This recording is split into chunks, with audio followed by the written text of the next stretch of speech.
had to evolve, and then I had to, think of new ways of becoming this better version of myself. The more hands you shake, the more money you make. And really, we're talking about in the context of the more people you meet, the more these deals kind of come about, because everyone's always looking for deals, these properties. In market like this, what Paige doing is, merging herself with companies that create inventory. And not only that, being in a position where people come to you using your services, and then through there you can make inventory.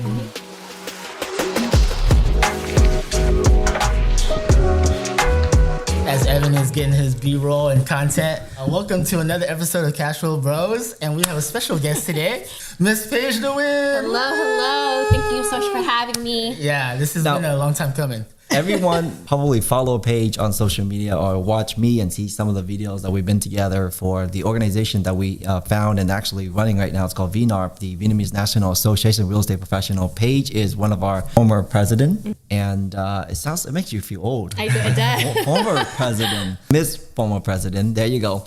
And it's a nonprofit organization where we promoting our Vietnamese real estate professionals, creating a network opportunity and provide education. And our members, not necessarily all Vietnamese, but it's just throughout. But we hear about another topic. And I think Paige got caught off guard, threw in the pit for today's episode because we were just chit-chatting and talking about how one, have no money or anything like that and start a business out of thin air and create another avenue of cash flow. Obviously, Paige is very successful real estate professional. I'll let her introduce herself a little bit with the intention to help small business, create another avenue for you for cash flow.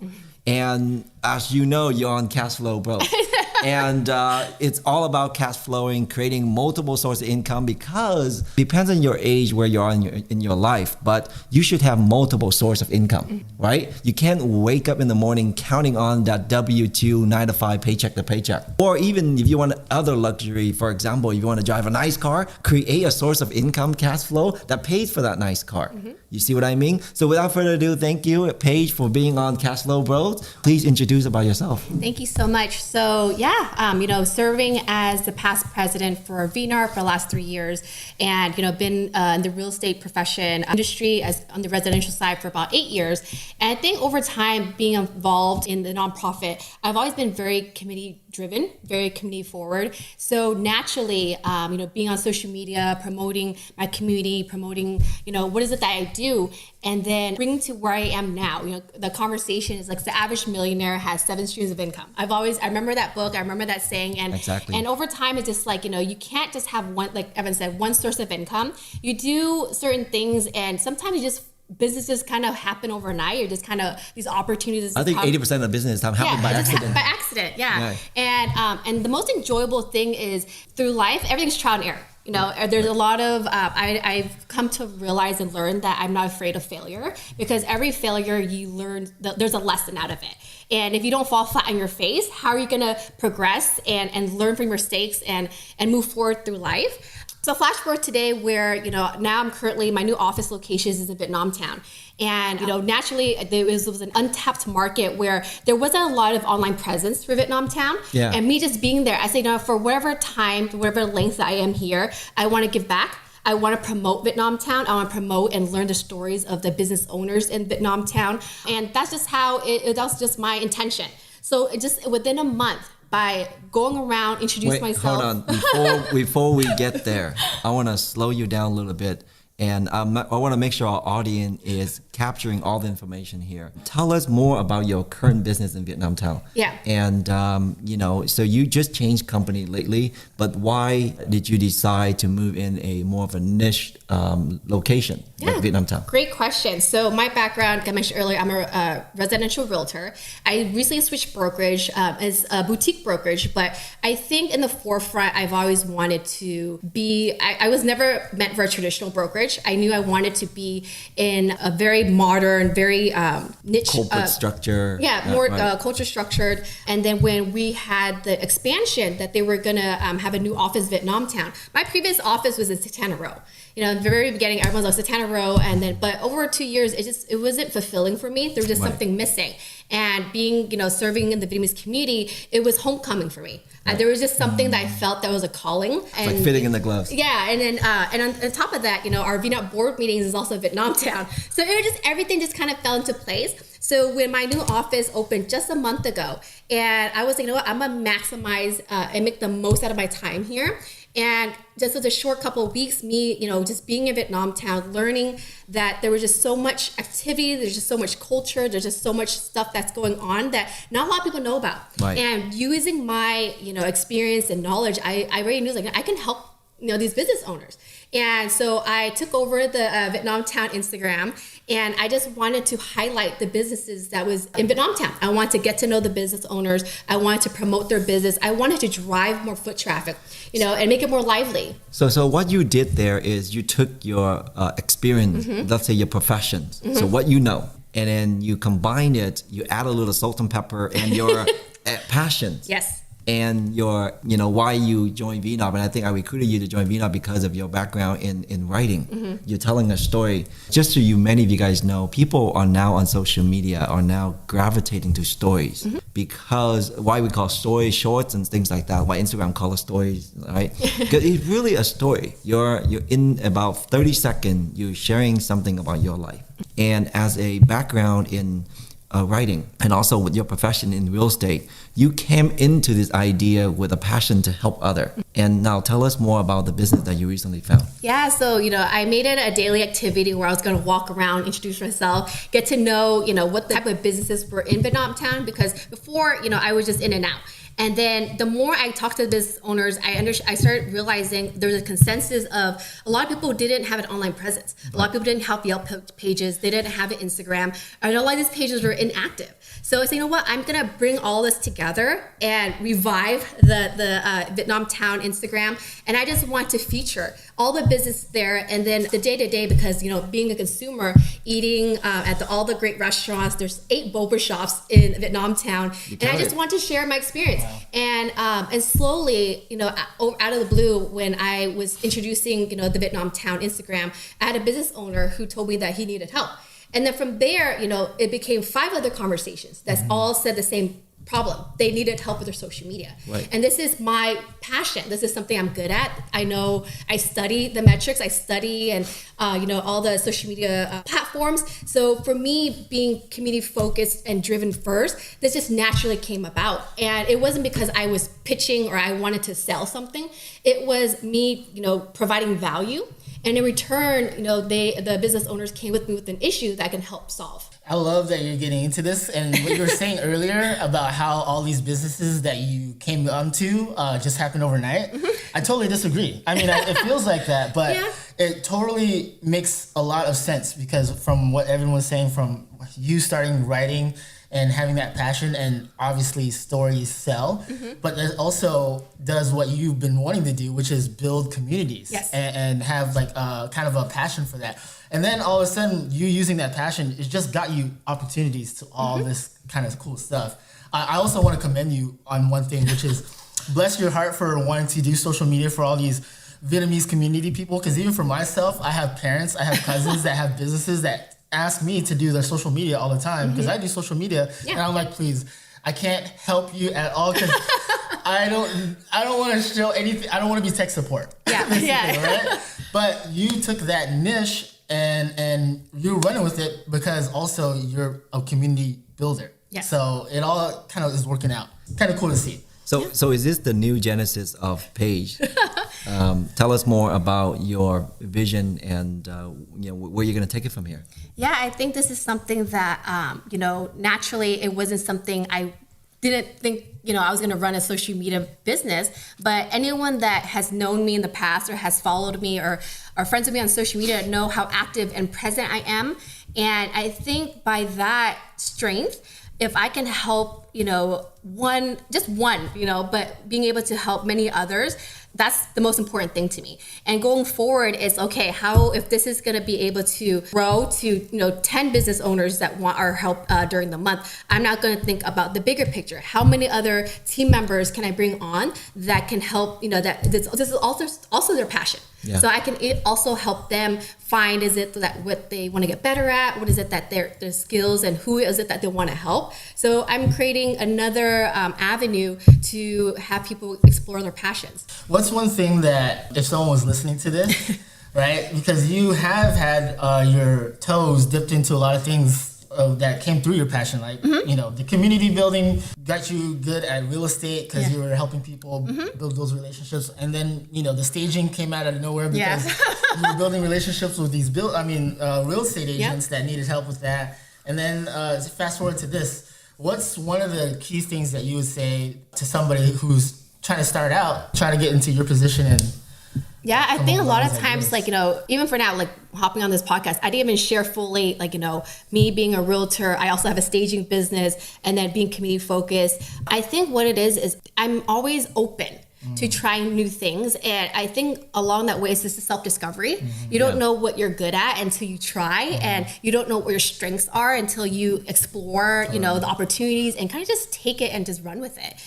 Before I was not always like this, but just about being successful, right? There's people who, living a life by design. There's people that I want to become one day. How do I get there? Right. I had to evolve. And then I had to, think of new ways of becoming this better version of myself. Because if you're going to stay comfortable and do what you're always going to be doing, you're not going to get anywhere. Yeah. So I've always looked at successful people that I want to become. I see what is it they're doing, and I just put my own twist to it.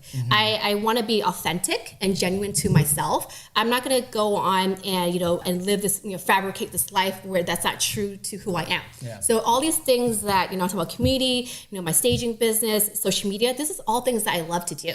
So I would give anyone advice to kind of just explore, just do it, and just don't be afraid. And you have to start, and you won't know, but it is one of those things sometimes easier said than done. But surround yourself with people who are, like-minded, who share the same interests as you, who are also doing what you want to do. Right. So that way it can, save you the headache of the, some failures or some whatever it is to get you where you want to be. I mean, speaking of that with the people as well, because I don't think if I told you this, but me and Paige were in the same English class at De Anza Community College. So what happened to you? Exactly, and that's what I'm getting to, because that's where I knew you from. Yeah. And then I think the next thing I heard about was, I seen you doing real estate, and which is normal because we see a lot of that nowadays. But then the biggest thing that kind of like floored me was like, dang, Paige is president of VNARP. And what kind of got me is that you touched on it too. You were open to that opportunity, but you had to surround your people who got you into that. Can you talk about the motivation or the push from the people and being open here we and go. all that? Oh, absolutely. Yeah, how did this all come about? Yeah, because this is something I hold very near and dear to me, because a lot of people don't know, but I started out with VNARP as Evan's ghostwriter. I was also talking about comfort zone. You discredit me. I'm being dismantled. The secret's out. But you're the editor. Yeah, but then just one of those things where like I did not want to be in the spotlight. I was not comfortable, being in the forefront of anything. I wanted to learn more about VNARP. So I chose the back seat and I became his ghostwriter while learning what was VNARP all about. And then over time, I was pushed and to be the moderator, to be the MC for certain events where typically I would not, but I knew that I wanted to challenge myself, and I would replay and all this crazy scenarios in my head. And let's take that back one step, because I really want the audience to relate to Paige here, because last 3 years COVID took a big toll on people's personality, right? So a lot of people became introverts, or not socializing become a difficult thing for them to do. We had to learn how to socialize again. Correct. And myself included. But Paige, prior to VNARP, describe the girl that was prior to VNARP. Prior to VNARP. Before you could become a very savvy entrepreneur per se. Share with us and for the audience who can actually relate to this. And I hope you watch this episode and understand where Paige came from and where she is today as far as mindset wise. Yeah. So let's talk about that. So growing up, I've always, going to school and thinking about careers. They always ask, what is it that you want to, become one day? And in school they teach you very cookie cutter careers. So I thought thought, you know what, I want to help people. I want to become a nurse. So I took the fast road, was doing the nursing prereqs for 3 years, was volunteer at the hospital. But this is the time where I realized I commend people who are in the healthcare industry, but I didn't know how to disconnect myself. I was carrying a lot of the sadness and the weight coming home every day. So when I started dreading going to work, when I started dreading going to the hospital, that's when I realized I wasn't being fulfilled in the way that I thought it was going to be. So I actually dropped out of the program, and I had a very close friend. He did real estate out of high school. Him and his brothers had owned a brokerage, and I just had to talk to him just for advice. I said my whole life, not whole life, but for my adult life, I was thinking I was going to go one route. Now I'm so scared to take, I don't know what I'm good at. I don't know what I'm good at. And so I'm here open. I want to see where this takes me. I'm just going to take a leap of faith. So, he was in real estate, and then, just talking. And then he asked me one very important question. He says, what is it that you want for yourself? Because you're trying to figure out, what path I'm going to go. And I said, I want personal growth. I've never been in a position or a field or a job that gave me personal growth. I was working paycheck to paycheck. I was on the clock. So everything was just, I felt like a robot. So when I said that I wanted personal growth, I was ready to be challenged. I wanted a change. So he told me, get into real estate. And my first reaction was like, no. I was not a salesperson. I was actually listing all these things that I wasn't. But then he had to change my mindset. It's like, okay, what? These are things those are your limiting factors. But you have to reprogram your mind and think about the possibilities. So from there, I said, I'm in a place where I'm not going back to nursing. I'm just going to go 110% face forward and take this leap of faith and see where it takes me. And then it's been a wild ride, and I'm just so grateful that I took that chance. Because now looking back, it's like I'm just so glad that I had the courage to leave something that wasn't working for me, and to be able to blossom and see the Paige now. I tell people, if you saw me 10 years ago, I do not talk this much. I am not as vocal. I'm not expressive, but because I wanted to, be a better version of myself. Communication was a skill that I dived my head into books to become better at. I wanted to succeed in this career, so I started reading, watching YouTube videos on how to get better skills, so that way I can excel in this new career. And now you are today, what's got you here? Like where you are today. Let's just say, let's talk about some of your mistakes, some of the things you've learned, and then the things that people can relate to. Yeah, I think in the very beginning, it was, perfectionist. I was always hesitant to start something. I take forever to write a caption. That's the number one pitfall. Yeah, I take forever to do certain things, because as a writer, you think that whatever you write now is never going to be as good as what you last wrote. So I have, this is analysis paralysis. I'm overthinking, but I had to, how to overcome that. I had to think, consistency and just being true to myself and being able to provide value goes a long way, versus me stalling and thinking that what I'm doing is not good enough. It's just, I'm not alone in this whole process. Everyone has, struggles or, mental roadblocks that stops them from doing certain things. So, it's just been a learning process, and I've had many times, I've had mental breakdowns. I've had times where I felt like, where is this going? But overall, I just knew that I wanted to, succeed. I just wanted to continue growing and evolving and being the best version that I can be, so that I can help others along the way and can look at me and say, if Paige can do it, I can do it too. That's awesome. Yeah, it's definitely been a journey watching you grow from a young woman all the way to a very creative entrepreneur. And I think that's something that a lot of people can relate to, because they feel like they're not good enough, or they not have done enough, or if they're failing too much, right? And I think a lot of things that I picked out of the story that you shared today is that you let your passion lead, you know what I mean? And you continue thriving and keep on trying new things. Yes. Right? And at the end of the day, that leads you back to creating revenues. And your passion sometimes doesn't have to be a liability. It can be a revenue, right? It can be a cash flow. So yeah, that's how you make your life fun. Yeah. And that's why it takes you back to the day that you made the decision to drop healthcare and go towards entrepreneurship, because you want to pair that together, and then you don't feel like you're working. Yeah. So people talk about that, and I watch it on YouTube all the time. And sometimes people talk about it sounds easier than done, right? But, we're doing it. Totally. We're the byproducts of everything that we're doing every day. Yeah, I totally agree. Because even as simple as content creating, because you all you talked about right now was you were just following your passions, and that's what happened. And even as simple as content creating for me and Evan, we're always trying to figure out, all right, what should we talk about today? What should we do what content should we do today? And I heard something really interesting where it doesn't really matter what type of content you guys think about or think what other people think about. As long as you're passionate about it, it's going to come through when you talk about it. Yeah. And that's what's going to get you all those people that, whoever relates to you, they're going to watch that. And our podcast is never about saying fancy things or giving you something that we read in the book.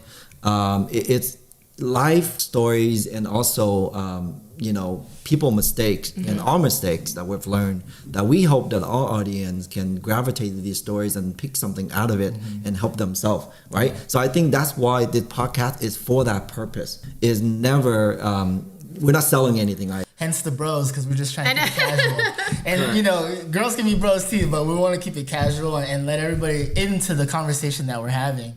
And this is a great conversation because I think a lot of people do know you, but a lot of people don't know kind of the mindset and the things that you kind of had to go through to get to where you're at today. And which is, sorry. Yeah, and just to jump on that, it's like a lot of questions I've had in the recent years, people thought I was always this way. And I tell them, no, I wasn't. Yeah. If you met me, even my friends that grew up with me, they can see the transformation of how confident I've become, how business savvy I've become. But all this, I tell them all the time, it's like, just, you seen me back then. I was not like this, but because I wanted more for myself. I wanted, a better life. I wanted better choices. I want better options. And it was just something that I just decided to just have an open mind and went for it. And of course, nothing is a smooth sailing, but by sharing, having a platform and sharing my stories, sharing journeys, just along like, you and Evan, is being able to connect with the audience and realize, this is not an isolated event. We're all have felt some sort of pitfall, failure, whatever it is, we're all the same.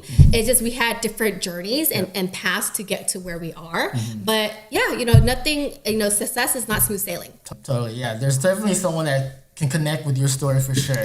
But fast forward to today, we talked about it a little bit, but you just joined a different brokerage, kind of a big deal. But can you talk about a little bit about Forte Real Estate and your new spot and all the happenings with that? Yeah, so our parent company is Salo Homes Realty and Development. We are the Forte Real Estate team. So we are a newer team under Salo Homes, but this has just been my passion in, I also have a background in interior design and home staging. So we're marrying all of that under one company. So, working with new construction, new builds, be able to understand the process from A to Z, from before and afters, all of that is just now under in-house.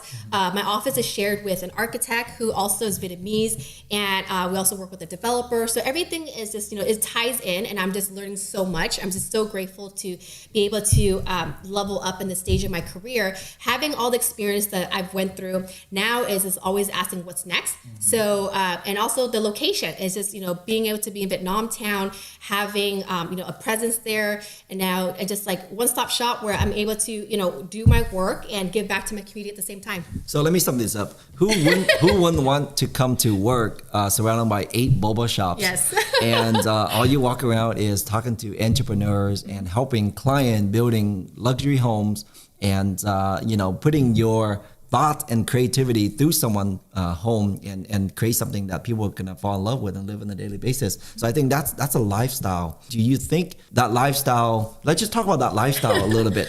When people watching this, they're like, okay, that sounds all cool, but I don't know about real estate. I don't know about this. How do people gravitate to you? How do people start doing something that you're doing? Yeah, I think when we're talking about real estate, it's a lifestyle. Yeah. It's just not doing things out of my norm. This is what I do day to day. And, real estate is relationship based. Right. So we're genuinely wanting to help people. You are problem solvers, you're providing solutions. Right. So that's just how, the relationships are being built, and then business comes after. If you are transactional, if you're thinking about, what am I going to get out of this? Those are very short term. People is going to run the opposite direction. But if you are genuine, you are truly wanting to help people, right, naturally, the business comes but the forefront is just having these relationships, these connections. And at the same time, I'm learning so much. I'm learning so much from every person that I meet, every business owner hand that I shake, it's just, it fuels me. It's like, what more can I do? Like, and I'm just so excited to share the story. And at the same time, it's like I'm learning so much about myself too. So it's been a very fruitful new chapter, and I'm just excited to continue sharing my experience and journey. Respect, because respect really, because me and Evan talk about it on the episode or on the show all the time. Is that the more hands you shake, the more money you make, and really we're talking about in a context of the more people you meet, the more these deals kind of come about, because everyone's always looking for deals, these properties. And you don't really find them until you make these relationships. But from your perspective or your situation, it's not like, oh, I got an off-market home from this relationship. It's, oh, I got more business that will show me other people or need help with this real estate deal, which just kind of feeds your business. Yeah, and then naturally, being a part of VNAR, we are, a resource hub. So naturally, over the years, anyone that needed a recommendation or referral to a lender or a mortgage officer anywhere in the United States, naturally is, because being the past president of VNAR, people are already naturally asking me. Yeah. So now, being in Vietnam town and being, having a new brokerage, same thing. It's just now sharing, the resources that I have. And, people will naturally just come and ask for recommendations, and I'm happy to share my contacts and my referrals. So it's always been that, referral hub, and I'm excited to continue growing that database and growing the directory and helping those who don't know, that these resources are out there. So let's ask this question. How do you find time to do all this? Great question. Every time someone asks me, what do? I always ask them, do you have time? Because I have to, because everything, that I do, it sounds like a lot, but it also goes well together. Right. So most importantly, trying to have a real life balance is, time blocking, time management and prioritizing, the must do for the day. And then of course, there's always going to be chaos and things that pop up, but you just do what you can, you do the important things first, and things are always going to, go off course, but just do what you can, time block, and then manage the most. Nothing's perfect. You gotta also roll with the punches. But for the most part, just time block.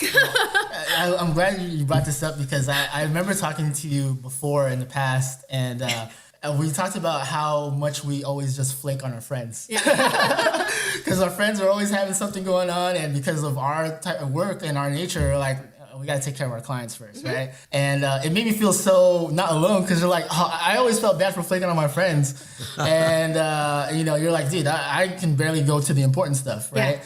But then I look at Evan, and like Evan goes to freaking every event. Yeah. So I'm like, everyone's different. But it just kind of stuck out to me that, you have a life too, you have a personal life. But, how you make all this happen is you do have to put some of that stuff on the main business and your clients and all that. Yeah. I kind of want to get into the nitty gritty if you guys don't mind.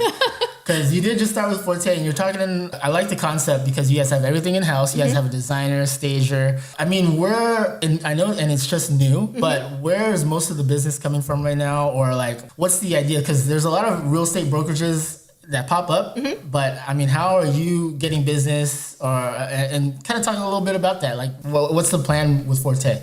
Yeah, so with Forte, we're powered by Sala Homes and Development. We're heavily backed up by investors. So a lot of the properties that are fixers, that are off market, they're getting picked up really fast. Yeah. Like even for us, like we have a list of records we use Lark, which is like a Chinese version of Slack. Yeah. Love it. I was getting, used to it, but it's just a great tool. Learning all the listing records that pops up, like by the time we're looking at it, it's already being sold. Yeah. So we're having to be very proactive in all the, we have a flow chart of, okay, this is the pre-marketing activities, this is the on-market activities, post-marketing, after it's sold, all these activities, how to streamline that process, and we're able to leverage all the leads. So now having a team, because this is something that it would not have been possible if it was a one-man show. But because now we have a team, we're having to, facilitate all the different roles. That way we're able to maximize every property, being able to farm, being able to door knock, being getting all the marketing out, because from there, we're already setting the tone for the next set of, prospecting leads and all that stuff. Right. So it's just being able to really tap into a completely different market. They have a lot of new constructions, a lot of new builds in different areas. So for us now having this off-market list or having the coming soons, we're able to, branch out and just email blast and get into the network of like our people who are looking at Campbell, Los Altos, Palo Alto, whatever it is. We're able to like really study the areas that we are having properties coming on the market and the buyers list, and then having to be very proactive and getting it out. So, and it's been moving very fast. So being with the new brokerage, being able to tap into a completely different network. And timing is everything. Timing, Because yes. right now what you're doing is you're creating inventory. And we're now at the time where we are 0.99% ratios of inventory, meaning that there's nothing. there's nothing. Yeah. If we don't bring on new listing for anything to today, we don't have anything to sell next month. Yeah, and that's kind of what I want to talk about too, because in this market, we're cash flow bros, but how we cash flow when there's nothing to buy? Yeah. Right, and that's why we kind of always go back to relationships. And it's interesting to hear you talk about this because I know Evan does kind of the same thing. It sounds like you both have like an army. As a solo agent on my end, I hear all this. I'm like, how do I compete? Because there's all these. You guys have roles and people calling, door knocking, flyers. And that's how you build inventory, right? Yeah. So to bring inventory in this market, Yeah. And I've been in this market many times before, so I feel like one of these business that it goes in cycle, and real estate is one of those. So once the cycle come back, you just have to dust out the playbook and bring it back and play it again, right? And we play in the distressed stress market, we play in the up market, now we play in the low inventory market. In market like this, what Paige doing is merging herself with companies that create inventory. Not only that, being in a position where people come to you and using your services, and then through there you can make inventory, right? So when I say all that, in real estate, it's pretty much from fixing a house to staging a home all the way to developing a property. That's all the things that you need to do to create new inventory. You know what I mean? And then buying, selling, referral, all those is extra. And that's what traditional business. Yep. Traditional business will always going to be there. Yep. But in a niche market like this, you have to be creative. Yeah. So, I mean, with this market, and when you guys probably see this episode, it's going to be a little bit later. But today is Wednesday, May 3rd. And this is the day where the Fed is hiking up the interest rates. Yeah. I'm pretty sure you guys are the same as me. I'm so tired of talking about interest rates. I hate it. But at the same time, the regular consumer is so fixated on that. So I guess with that being said, what do you guys think with all the markets going to happen? We already talked about low inventory with another rate hike. What do you think this market environment is going to be like? Yeah, I think for that, us coming out of it, last year, and then we all know since January, the last couple of months, is kind of like how the pandemic was. When coronavirus was out, people are learning to live with it right now. And because, the housing, people's always going to need housing. So just seeing the activity, offer deadlines coming back, we're seeing that the demand is still there. So there's not enough for us to keep up with the demand. So we're seeing, the activity that's been happening, and it's just, okay, so there's another rate hike. What does that look like? You look at the real estate market right now, it's still very active. So has people deteriorated away? Not so because I want to add on to that, but I also want to point out to a lot of people that are watching this video, depends on where you're watching the video as well. Because, Silicon Valley real estate market is very hyperlocal, right? So whatever happening here doesn't mean it happens somewhere else. However, whatever happening here, it's a ripple effect. It's starting a trend. Hence, Silicon Valley known for the place that we found everything. We start everything, right? Yeah. So I think if we have a sneeze here, someone else having a cold, right? And why do I say that? Because we have buying power here. And there's a lot of buying power here in Silicon Valley. And with the lack of inventory and huge demand for housing, the real estate market is still moving. But why are you hearing that the Fed hiking rates and why banks are closing down? Because of the Fed decisions, and now debt ceilings, all these things are coming in the macro level. I think Fed increased rates affects it in the macro level. Speaking about that as a general, but in specifically Silicon Valley market, it doesn't, to Paige's point, it doesn't happen, it doesn't really do much per se, because we're still hovering around that mindset, the new mindset price point, the interest rate. Because if you are like a buyer that you've been in the market for the last 2 years, then you're bumped out. You're like, oh my God, I used to be spoiled with 3-4%, and now all of a sudden all I'm hearing is 5-6%. My qualification DTI is out of the window. But if you're a new buyer entering the market now, having the income to qualify with the DTI 45% and below, you're like, oh, 6%, I'm qualified. That's all you're looking at. You see what I mean? So mindset is different. So hence, I think the buyers nowadays that are making the offers are the ones that just enter the market in the last few years. In the last years, I would say. So going back to answer your question, I think the Fed high interest rate, it's gonna affect it in the macro level. In a sense, we still have to deal with recessions. We still have to deal with inflation. So that was the only instrument that has been working so far. And compare our country to other country, I think our Fed is doing okay job. You know what I mean? We're not collapsing, right? Hence, I mean, I don't know we're gonna get there, but that so far has been the only instrument that the Fed can do to control the inflation rate, right? So that's a whole more conversation, to be honest with you. But in sense, Silicon Valley real estate market, I feel like is not going to do much. We still have a shorter inventory problem. Yeah, and I think to that point too, what happens here in Silicon Valley, with the activity, we're probably going to see that come back to several other areas that have that potential as well, right? Because if everybody here is going to be okay with the current environment, it's going to be too competitive, and probably people are going to start going outside again, just like how it was before when everybody started hating Californians, right? My sister lives in Texas, and she's like, oh, a California plate, right?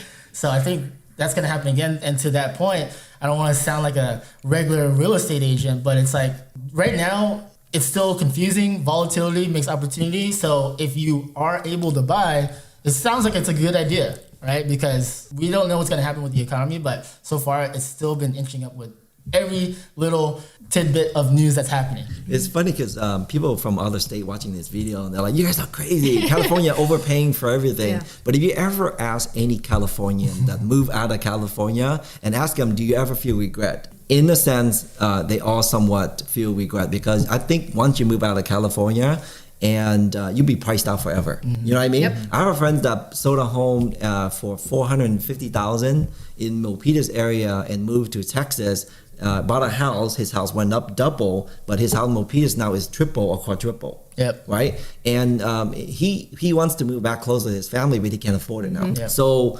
I think people move out of California because they have to. Right, but not that they want to, and but people want to live in California if they can afford it. And I agree. And to that point, with the whole market environment, and still being in a position to buy if you can, what deals personally are you guys doing right now to kind of let everybody know what are the deals that are transacting? What are the numbers? What does it take to even get into this deal?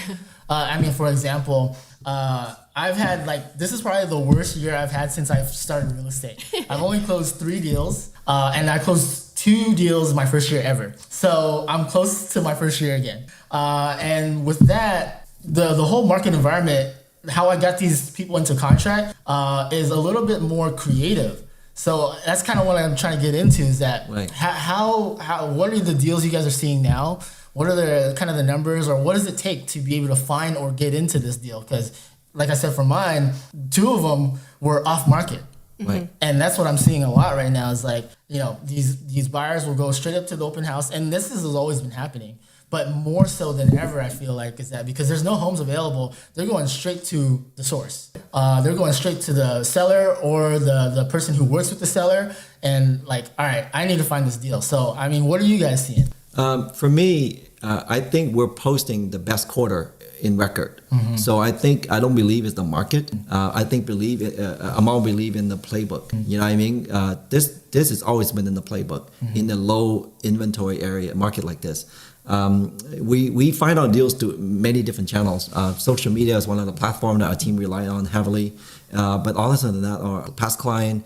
And you touch on off market. We sell a lot of off market because if we have a huge pipelines of buyers, and if we wait for a buyer to go into a property and compete with 30 other offers, our chance of winning a lot less than trying to find something off market and bring it directly to our buyers, and have our buyers opportunity to compete in a smaller pond versus in the mass market. So I think that's always been focusing on finding the deals. it's part of our playbook. How do we find deals? I reach out to all agents, everyone I know, anything they have in the pipeline, working on moving forward. If I can get my client foot in the door the earliest possible, then that's a higher chance for us to get the deal. And also that being a solution provider. We have many sellers that are unable to move. Most seller in this market, and I repeat, they sell it because they have to. They have to. Yep. Because one, they may not owe us much. If they own a house for a long time. Two, they probably refinance and get a very low interest rate. The one that I have to because they don't have access to funds. They might be disabled, they might be lost their job, or they might be just downsizing overall. Yeah. They say, I can't afford to live here. I can't take money. They house rich, but cash poor. Yeah. You see what I mean? Because they don't have access to funds. Yeah. Right. And now lenders are being a lot tougher on people that doesn't have income. Yeah. Right. So you can't just go in there and get an equity line like you used to. Right. So these are the people that need solutions. So our team been trying to be a solution provider. How can we help them move? Right. And then from there, we match up the buyer, the sellers, everyone, boom, everything wrapped up in like 15 days. And that doesn't even have to hit the market. Talking about creative, I mean, you mentioned it a little bit, but to help a seller move so you can have that product for inventory. I've even seen you help them move yourself, right, with your own hands. Even for me, man, I had every appointment with this one client, like I had to hold his hand throughout the whole way. But it's like the only way we can these days to get some inventory out there, because you can't just wait and sit for the seller to do it anymore. Like if it's the move, then you kind of help them guide through that way. But so that's the thing right there. People moving because they have to, but they don't know how to. So they are looking to someone like us who have the experience, who have the resources to say, okay, can you come help me pack? Can someone help me move? Can someone move it to the pot and then transfer it to another place? Like in our case, our past client, they need to move to Oregon, right? So they need to sell the house. They need to net exactly $500,000, right? And so that's why they need to, because they're buying a property in Oregon that they need exactly $500,000, right? And everything have to happen all at once. So 3 transactions have to happen at one time within 10 days, right? So therefore, we have to come in and help them move because if you want that, that's what you want. All the stars have to line up perfectly, right?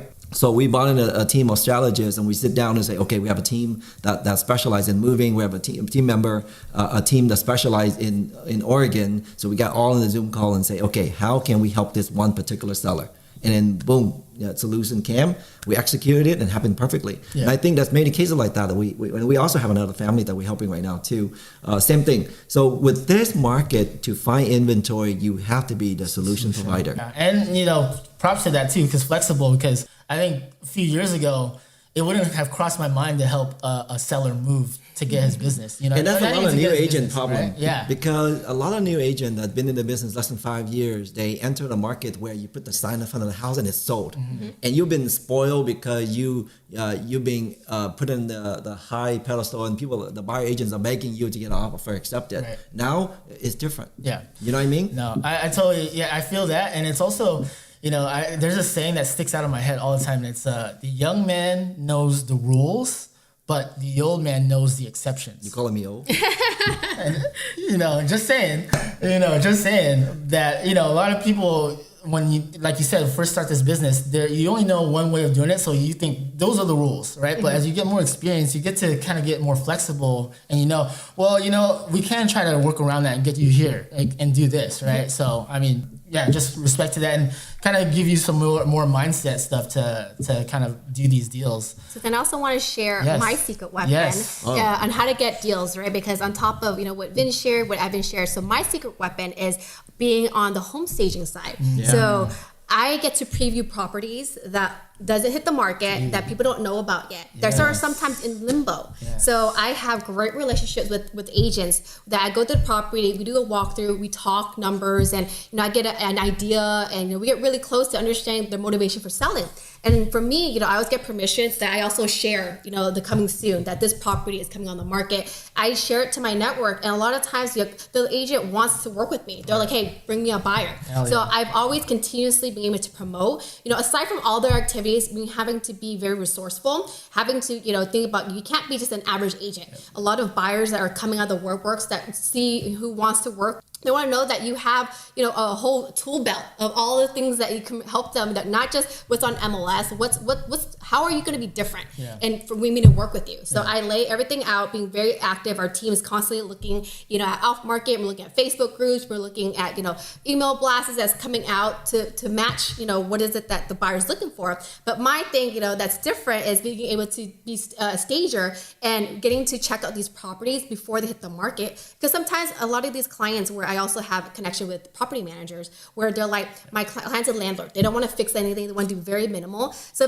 you can find us a buyer and we can save the cost of staging. We can save the cost of all the marketing. So that's always been very helpful because for me to able to promote and advertise that, it's just been great. Yeah, I think it just goes back to Evan's point is solution-based, right? Solution-based, yeah. Being solution-based and going back to how you were open and passionate about everything and also solution-based for your friends, real estate agent friends. Yeah. It just birthed out all these opportunities where you're passionate about it, but you're also able to help all your clients. Yeah, and be able to leverage. Right. You know, when you're going out to these properties, it's like if you can't be an undercover agent in this industry and think you're going to make it. People have to know what you're doing, and you have to be very active. You have to show activity. Yeah. If you don't show activity, people's going to automatically think you're out of business, right? Yeah. So if you're showing your, you know, what you're doing, all the hard work that actually goes into finding a property, and then when a client comes forward, they know that when they work with you, that you're going to be completely different than the average agent. Totally. And my last point, and I kind of want to bring this up to you too, Evan, is because we do talk about California a lot, but we do know that there's people listening to this outside of California. And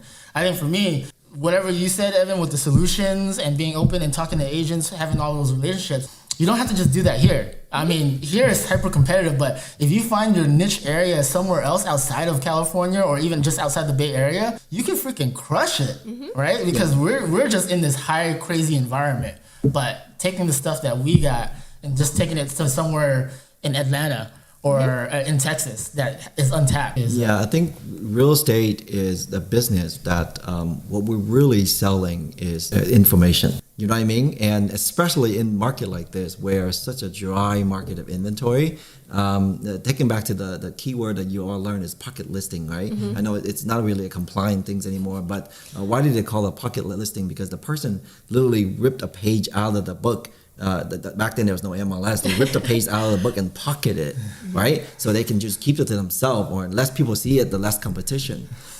In this business, what you're holding is information, and you get the first one, you get your buyer the first look, then there's a higher chance for you to really close that buyer, right? And let's go back to what we're really doing. That's the playbook in the market like this.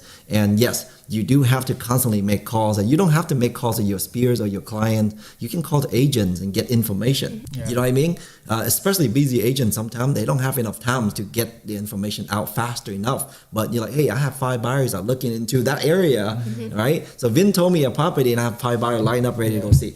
You see what I mean? Yeah. So that's to me, I feel like we now have to be a creative agent. We have to think outside the box in market like this. Well, I don't know if you guys are good, but I'm good. That was a lot of great info. And thanks for the impromptu interview and kind of sitting down with us. This was not planned. This was not planned, but thank you for having me. We have the teleprompter in the back. Yeah, it's all scripted. It's all good. But follow, and for more, where can people find you, Paige? You can follow me on Instagram at The Daily Pages. I'm also on Facebook and LinkedIn.